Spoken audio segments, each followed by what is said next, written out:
So'nggi bahor. Muallif Barchinoyim. Kechga yaqin choyxonada mijozlar ko'paydi.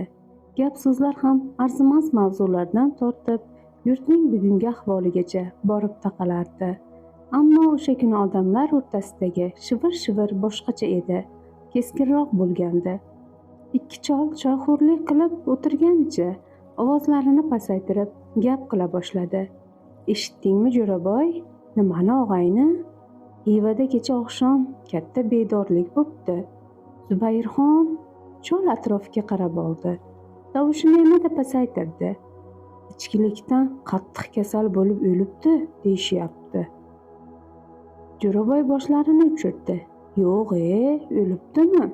Shunaqa ham bo'lar ekan-a? Chol bosh irg'adi. Ha, aytishlaricha 1-2 kundan beri mish-mish tez tarqayapti. Yana ko'ryapsanmi? Eski sulolaning o'rtancha navqiron o'g'lini, o'sha haqiqiy oqsuyakni Xivaga qaytarib taxtga o'tkazishibdi. Bugun e'lon qilishgan ekan. Yangi xon? Ha, odamlar xursand emish, zulm tugadi deyishyapti. Azimxon quloqlari shu so'zlarni o'sha zahoti ilg'ab oldi. Go'yo yuragi birdaniga o'z joyidan chiqib ketgandek bo'ldi. Keyin esa qo'lida turgan qoshiq to'satdan kafti orasidan tushib ketdi. Nuriyaning holatini sezib, yoniga chopib keldi. Begim, yaxshimisiz? Azimxon bir zumda turgan joyidan chiqib, tashqariga yo'l oldi. Choyxonadagi shovqinga ham quloq solmadi. U faqat bitta narsani o'ylardi. Bugun qaytish payti edi. Nuriyaning ortidan yetib keldi. Azim, ayting, nima bo'ldi? Nuriya, dedi Azimxon qizga yuzlanib. Hammasi o'zgardi. Zubayrxon o'libdi. Uning ichkilikdan kasal bo'lib o'lgan deb e'lon qilishgan ekan. Eski sulolaning o'g'li, o'sha navqiron shahzoda taxtga qaytarilibdi. Nima? Xorazmning xoni vafot etdimi? Ichkilik sababmi yoki boshqa biror sababi bormi? Nima? Kasal bo'lib o'lganiga ishonmaysanmi? Buni ilojisi yo'q edi. Men doyaman axir. Lekin qanday o'lgan bo'lsa ham, endi Xivaga boshqa xon o'tirgan. Xalq xursand. Umid qilamanki, endi Xorazm avvalgidek gullab yashnaydi. Men ham shunga umid qilaman. Nuriya, biz bugunoq vatanimizga qaytamiz. Xorazmga qaytamiz. Buxoro amirligining sharqiy chekkasida joylashgan kichkina qishloqda hozir tong va sahar oppoq shudring ko'milgan holda edi. Havo esa doimiy salqin edi. Aynan shu qishloqda Yodgor shoh va uning ayoli bahora so'nggi oylarni yashirincha o'tkazishar, hech kimga o'zlarini kimligini aytmas, birgina Alloh bilgan sir bilan kun kechirishardi. Hozir ular amirlikning markazidan ketgan, tinch hayotda, odamlardan uzoqda yashardi. Ular yashagan hovli oddiy, lekin toza edi. O'zbekcha adras ko'rpalar, devoriy tokchadagi qadimiy choynaklar, eshik yonidagi yog'och supra bularning bari tashqaridan oddiy hayotni eslatardi. Bahor esa homilador, oy kuni yaqinlashgan bo'lsa-da, hali tug'ruq yaqinlashayotganidan darak beruvchi belgi yo'q edi. U qornini silab, hali tinch yotgan bolasining tebranishlarini eshitgandek bo'lardi. Bugun erta tong Yodgor shoh odatdagidek hovliga chiqdi. Havo hali sovuqroq, lekin quyosh nurlari asta yer yuziga yoyilib, hovlining yarmi oltin tusga kirgan edi. Yodgor shoh qo'lini beliga qo'ygancha uzoq o'yga toldi. Uning nigohi narida tark etishga majbur bo'lgan Xorazmda edi. Shu payt Bahora ohista qadamlar bilan uning yoniga chiqdi. U o'zining oppoq ro'molini yelkasiga tashlab olgan. Yuzida esa sokinlik bor edi. Yodgor, dedi yumshoq ohangda. Tun bo'yi uxlamaganingiz yuzingizdan bilinib turibdi. Nima bezovta qilyapti sizni? Yodgor shoh Bahora tarafga yuzlandi va shu ondayoq o'zini biroz bo'lsa-da yengil his qildi. Bahora, dedi u chuqur nafas olib. Odamning yuragida bir og'riq bo'ladi. Shunaqa og'riq bo'ladiki, uni hech kimga aytib bo'lmaydi. Faqat ich-ichidan o'zi sezadi, biladi. lekin aytolmaydi. Men ham shu og'riq bilan yashab kelyapman. Zubayrxonning zulmi ortgan sayin o'zimni begona yurtlarda yashirinib yurganimdan nafratlanaman. O'zimni ojiz his qilaman. Men tug'ilib o'sgan yerimni sog'inyapman, Bahora. Menga Xorazm tuprog'i qadrli. Yodgorshoh bir lahza ko'zlarini yumdi. So'ng sekin ko'zlarini ochib ayoliga qaradi. Bahora, qorningdagi bolani qanday hayot kutyapti? U begona yurtlarda yashab o'sadimi? O'z nomini yashirib yuradimi? Yoki uning peshonasiga bizdan ko'ra yorug' kunlar bitilganmi? Men Xorazmni zulmdan qutqara olmay turib, farzandimga nima bera olaman? Siz unga kerakli narsani allaqachon berib bo'lgansiz, begim. Bahora qornini silagancha gapirdi. Yodgorshoh ayol aytgan so'zlarni sinchiklab eshitdi. Ichida esa asta-sekin tinchlana boshladi. U Bahoraning qo'lini mahkam ushlagancha qizni qorniga qaradi. Sen meni tushunasan, Bahora. Shuning o'zi menga kuch beradi. Men seni bu yerga olib kelganimda qo'rqgandim. Begona joy, begona odamlar, begona osmon. Ammo sen hech qachon shikoyat qilmading. Sen mening eng katta suyanchig'imsan. Seni yaxshi ko'raman. Peshin vaqti Yodgorshoh odatdagidek shaharga chiqishga hozirlik ko'rdi. Bugun turib qishloq markazidagi bozordan zarur narsalarni olib kelishni mo'ljallagan edi.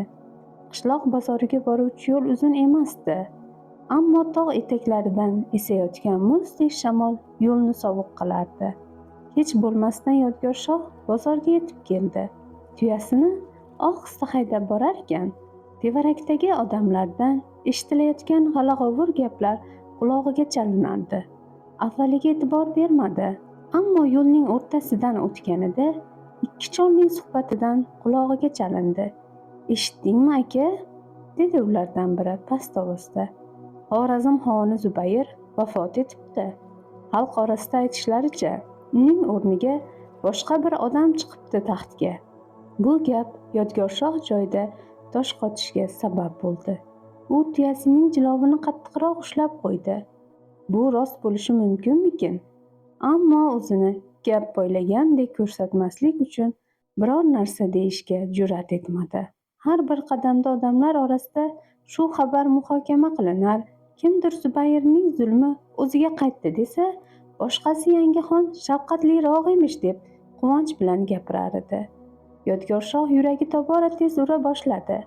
Atrofdagilar xursand, savdogarlar hammadan suyunchi so'rab yurardi. Yodgorshoh guruch oladigan eski do'konning yoniga borib salom berdi. Va alaykum ukam, marhamat, dedi do'konchi. Yodgorshoh biroz sukut qildi-da, sekin savol berdi. Boyadan beri odamlar nima deyapti? Zubayrxonni o'ldi deyishmoqda, rostmi shu? Do'konchi qo'lidagi tarozini qo'yib unga qaradi. Ha, ukam, Zubayrxon may sabab vafot etibdi. Yetar yetiga yetguncha ichibdi. Bu so'zlar Yodgorshohni tanasini muzlatdi. U na guruch oldi, na boshqa narsa dedi. Bir zum do'konchini yuziga tikilib qoldi. Ammo hech narsa demay, sekin orqasiga burildi. Tuyasi yoniga kelib, jilovini qo'liga oldi. Ammo bir necha soniya o'sha yerda turib qoldi. Uning ko'zlarida hayrat, ishonchsizlik, ich-ichidan esa bir nomi yo'q g'alati titroq paydo bo'lgan edi. Oyoqlari xuddi birov tortib turgandek asta yurishni boshladi. Yo'l bo'ylab kimdir salom berdi, kimdir ko'rganini aytmoqchi bo'ldi. Lekin Yodgorshoh ularning hech birini eshitmadi. U go'yo o'z fikrlari ichiga cho'ng'ib ketgandi. Yodgorshoh hozir xursand bo'lishni ham, xafa bo'lishni ham bilmasdi. Uyigacha bo'lgan yo'l Yodgorshoh uchun yana ham uzun tuyuldi. Hovliga kirganida Bahora birinchi bo'lib eshik oldida ko'rindi. Uning chehrasida hayajon va xavotir aralash edi. Yodgor, dedi u yaqinlashib. Nega hech narsa olmadingiz? Rangingiz oqargan. Nimadir bo'ldimi? Yodgorshoh javob berishga shoshmadi. Ortidan eshikni tambalab yopdi-da, Bahoraga tikilib qoldi. Bahora. Yodgorshoh Zubayrni baribir bolalikdan katta bo'lgani uchun yaxshi ko'rardi. Lekin buni Bahoraga sezdirgisi kelmadi. Zubayrxon vafot etibdi. Yodgorshohning lablaridan chiqqan Zubayrxon vafot etibdi degan so'zlar sukutga sabab bo'ldi. Bahora bir necha soniya jim tikilib qoldi. Ko'zlari kattalashdi. Nimadir demoqchi bo'ldi, ammo so'z topolmadi. Nima dedingiz? Dedi u nihoyat ovozi qaltirab. Yodgorshoh ko'zini olib qochdi. U Zubayrxonni dushman bo'lsa-da, bolalikning bir parchasi sifatida eslab yurardi. Juda g'alati og'riq bor edi, lekin Bahoraga buni bildirmaslikka harakat qildi. U o'libdi Bahora, dedi u past ovozda. Bahora birdan Yodgorshohga yanada yaqinlashdi. Uning ko'zlarida hayrat, qo'rquv bir zumda paydo bo'lgan og'ir savol bor edi. Ammo keyingi lahzada uning yuzi birdan o'zgardi. Qarib ketdi. Qo'llari qorniga borib qadaldi. Yodgor, dedi u xirillab. Menga nimadir bo'lyapti. Bahoraning nafas olishi tezlashdi. Yodgorshoh avvaliga hayron bo'lib bunga tikildi. Nima bo'lyapti Bahora? O'zingni qanday his qilyapsan? Bahora bir qo'lini devorga tirab egilib qoldi. Birdan uning egnidan pastga, oyoqlari orasidan shaloq etib suv oqib ketdi. Bahora qo'rqib dod deyishga ulgurmay, Yodgorshoh qo'llariga yiqildi. Begim, to'lg'oq, yordam bering, dedi u o'pkasi qisilib qolgandek nafas olgancha. Bahora, dedi va uning oldiga engashib, hoy, nafasingni rostla. Bo'ldi, men shu yerda. Men yoningdaman. Nafas olishga harakat qil. Chuqur-chuqur nafas ol. Qo'rqyapman. Bahora yig'lab Yodgorshohga yopishib oldi. Yodgorshoh bunday qo'rquvni hali hech qachon ko'rmagan edi. U bir onning o'zida o'zini yo'qotib qo'yguday bo'ldi. Ammo Bahoraning ko'zidagi qo'rquv unga kuch berdi. Bahora hozir, dedi u qizning belidan ushlab. Og'riq kuchaygan sari Bahoraning tizzalari bo'shashdi. Bir lahza Bahoraning gavdasi Yodgorshohning bag'riga og'ir bosildi. Turishga urinma, meni eshitdingmi? Dedi Yodgorshoh keskin. Men seni ko'tarib olaman. U Bahorani ikki qo'li bilan mahkam ko'tardi. Go'yo umri davomida faqat shu vazifaga tayyorlangandek. Qizning boshi uning yelkasiga tegib turar edi. Yodgorshoh yurak urishidan tortib, tanasining har bir muskuli taranglashganini his qilardi. Bahora chuqur-chuqur nafas olib, Yodgorshohning yelkalaridan mahkam ushlab oldi. Begim, tezroq og'riyapti, dedi u yig'lab. Bo'ldi jonim, bo'ldi. Biz endi uy ichidamiz. Hozir yotadigan joyga yetamiz, deya Yodgorshoh qizni ko'tarib, ichkari tomonga dadil qadam tashladi. Hovlining ichkari tomonidagi katta xonaga kirishi bilan Yodgorshoh Bahorani ohista to'shakka qo'ydi. Yodgorshoh uning qo'lini mahkam ushlab oldi. Men yoningdaman, ketmayman hech qayoqqa, dedi qat'iy ovozda. Xonada sham yorug'i yonardi. Tashqarida tong, ammo uy ichida deraza yo'q ekani uchun qorong'u edi. Bahora to'shakda ikki bukilib yotardi. Nafasi tartibsiz edi. Qornidagi og'riq esa qizni qattiq qiynardi. Yodgorshoh esa xonaning o'rtasida bir zum Bahoraga tikilib qoldi. Uy atrofida hech kim yo'q. Yordam so'rashga odam yo'q. Doya kelgunicha kutishga imkon ham vaqt ham yo'q. Bahora tug'yapti, hozir tug'yapti. Ko'nglini vahima bosdi. Yo Xudo, dedi u o'ziga o'zi. Begim, qo'rqyapman. Hamma yerim og'riyapti. O'lib qolaman. Yodgorshoh bu so'zlardan o'ziga keldi. U Bahorani yoniga cho'kkalab, qo'lini mahkam ushladi. Qo'rqma, men sen bilanman, dedi u nafasini rostlab. Biz buni uddalaymiz. Hozir men yoningdaman. Uzun bolani tug'dirib olaman. Yodgorshoh bir zumdan so'ng sakrab o'rnidan turdi. Xonani ko'zdan kechirdi. Doya kelmagani uchun tug'dirishdan oldin qilish kerak bo'lgan ishlarni o'zi bajarish kerak edi. U eski sandiqni ochib, toza oq mato, pichoq, ip izlab topdi. Pichoqni olib ko'zdan kechirdi. Biroz o'tmasroq, lekin boshqa iloji yo'q edi. Uni ko'ksiga ishqalab, kiyimning etagiga bosib, o'tkirlashga urindi. So'ng idishga suv to'ldirib, uni o'choqqa qo'ydi. Bularning hammasini shoshib, qo'llari titragan holda qilar edi. Bahora esa to'shakda inqillab yotar. Har bir og'riq to'lg'oqni kelganda tanasi taranglashib ketardi.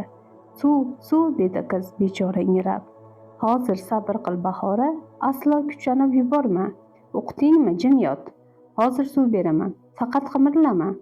Yodgorshoh yugurib borib idishdan suv olib keldi. Bahoraga tutqazdi. Qiz zo'rg'a bir ikki ho'pladi. Og'riqlar kuchaya boshladi.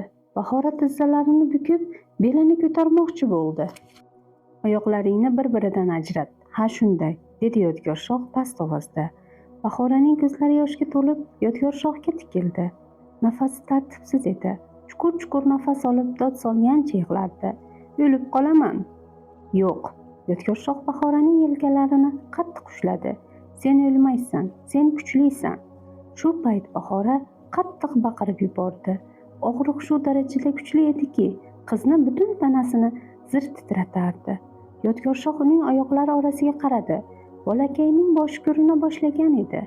U shu lahzada qo'rquvni unutdi. Qo'llari mohirlik bilan harakat qildi. Bahora, nafas ol, chuqur-chuqur, yana kuchan, dedi u baland ovozda. Bahora oxirgi kuchini yig'ib, bor kuchi bilan baqirdi. Ona ichini bolaning uvullagan ovozi to'ldirdi. Yodgorshoh qo'llarida mayin, issiq ho'l jismni his qildi. Yodgorshoh darhol matoga urib, bolaning og'zini tozaladi. So'ng qizaloqni ko'ksiga bosdi. Bahora, qara, qiz dunyoga keldi, dedi u titroq ovozda. Bahora charchoqdan holsiz bo'lib, ko'zlarini arang ochdi. Yosh to'lak, lekin tabassum aralash bir nigoh bilan qaradi. Qizmi? Dedi u xo'rsinib. Yodgorshoh bosh irg'adi. U hali kindikni kesish kerak edi. Yodgorshoh pichoqni qaynoq suvga botirib, tezda dezinfeksiya qildi. So'ng ipni olib, kindikdan bir qarich masofaga bog'ladi. Qo'llarini titratdi. Xudo o'zi qo'llasin, dedi u va pichoqni bosib kindikni kesdi. Kesilgan joy yana ip bilan mahkam bog'landi. Yodgorshoh so'ng Bahorani qoldirib, qizni xona chetidagi oq mato yoniga olib borib, unga qizni uradi. Yodgorshoh qizni oq matoga yaxshilab o'rab bo'lgach, Bahorani yoniga qaytdi. Bahora bolani ko'rganida ko'zlaridan yosh oqib ketdi. Mening qizim. Bizniki, dedi Yodgorshoh bo'g'iq ovozda. Bahora go'dakning yuzini kafti bilan ohista silab qo'ydi. Ammo u juda charchagan edi. Ko'zlari yumilib qolar edi. Yotaver Bahora, men bolani yuvishim kerak, dedi Yodgorshoh. Yodgorshoh qizaloqni ehtiyotlab ko'tardi va tashqariga chiqdi. Hovli sovuq edi. U yog'och toboqda issiq suv tayyorlab qizaloqni yuvdi. Bolaning terisi issiq, mayin edi. Yodgorshoh uni juda ehtiyot qilar, qo'llari hali ham titrar, lekin harakati mehr bilan to'lib toshgan edi. U qizni yuvib bo'lgach, toza oq yopinchiqqa uradi. Sen mening birinchi farzandimsan, dedi u shivirlab. Sen uchun ham, onang uchun ham jonimni beraman. U qizaloqni bag'riga bosgancha xonaga kirib keldi. Bahora to'shakda yotardi. Rangi oqarib ketgan, lekin ko'zlarida sokinlik bor edi. Bolani qulog'iga azon aytish kerak. Bahora, shom yaqin. Qanday ism qo'yishni istaysiz, begim? Xonada sokinlik hukmron edi. Boyagi yig'i ovozi, turli shovqinlar o'rnini sukunat egallagandi. Sham bir maromda yonar. Bahoraning charchoqdan bo'shashgan nafaslari xonaga arang eshitilib taralardi. Yodgorshoh avval Bahoraning ahvoliga qaradi. Qizning rangi oqarib ketgan bo'lsa-da, ko'zlari ochiq. Farzandini bag'riga bosib yotardi. Yodgorshoh qizaloqni ehtiyotkorlik bilan Bahorani bag'ridan olib, yonidagi choyshab ustiga qo'ydi. So'ng to'shakni asta-sekin ko'tardi. Namlangan joylarini toza mato bilan almashtirdi. Har bir harakatida ehtiyotkorlik ko'proq edi go'yo. Yodgorshoh, dedi Bahora past ovozda. Jim yot. Yodgorshoh qizaloqni qo'liga oldi. Tashqariga chiqib, yana idishda iliq suv tayyorladi. Sovuq kechada issiq suvdan chiqqan bug' yuziga urilib, u bir lahzaga o'yga toldi. Vaqt ham o'tib ketgan. Bugungi kun Yodgorshoh uchun og'ir o'tgandi. Men otaman endi. Yodgorshoh mayda kaftini suvga botirdi. Qizaloq ohista ingrab qo'ydi. Yodgorshoh uning tanasini yuvib, qo'llari bilan muloyim artdi. So'ng toza oq matoga o'rab, chiroyli qilib bog'ladi. Bahora tug'ilishidan oldin xuddi shunday oq matolar tayyorlab qo'ygan edi. Hikoyamizning davomi keyingi qismlarda. Bizni kuzatishda davom eting va obuna bo'lishni unutmang. Izohlarda o'z fikringizni yozib qoldiring. E'tiboringiz uchun rahmat.